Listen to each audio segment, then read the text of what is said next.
Hello नमस्कार दोस्तों, कैसे हैं आप लोग। उम्मीद करता हूँ ठीक है। आज मैं बात करने वाला हूँ पावर स्टार पवन सिंह के एक नया गाना के बारे में। जी हाँ, पावर स्टार पवन सिंह का एक गाना लीक हो चुका है। तो आगे वीडियो में बने रहे, वीडियो को लास्ट तक देखें ताकि आपको पूरी जानकारी मिल सके और किस यूट्यूब चैनल पे आपको सुनने को मिलेगा। यह गाना लीक हो चुका है। अभी हालांकि ऑफिशियल रिलीज नहीं किया गया है, लेकिन पहले ही यह गाना लीक हो चुका है। तो आपको मैं आगे वीडियो में बताऊंगा। इससे पहले पवन सिंह के फैंस हैं और मेरे चैनल पर नए हैं तो चैनल को सब्सक्राइब कर दे, वीडियो को लाइक कर दे और बेल आइकन को दबा के ऑल पे सिलेक्ट कर दे ताकि जब भी भोजपुरी का कोई न्यू अपडेट आए तो मैं आप तक अपडेट डाल दूं। तो मैं आपको बता दूं कि पवन सिंह का एक गाना लोई के टोई, जी हाँ, तोरा आटा के लोई के टोई, यह गाना लीक हो चुका है। आप पवन सिंह के ऑफिशियल यूट्यूब चैनल पे जाके इस गाने को सुन सकते हैं। जी हाँ, बहुत ही ज़बरदस्त गाना है। यूट्यूब पे सर्च करके इस गाने को सुन सकते हैं। हालांकि अभी ऑफिशियल रिलीज नहीं किया गया और ये अभी नहीं पता चला है कि कब तक यह गाना रिलीज किया जाएगा।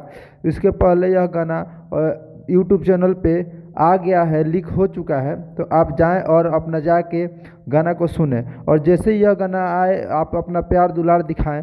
गाना बहुत ही ज़बरदस्त है। आपको क्या लगता है, गाने को सुन के ज़रूर बताएं। आपने यह गाना सुना कि नहीं सुना, नीचे कमेंट बॉक्स में ज़रूर बताएं। तो मिलते हैं अगले वीडियो में।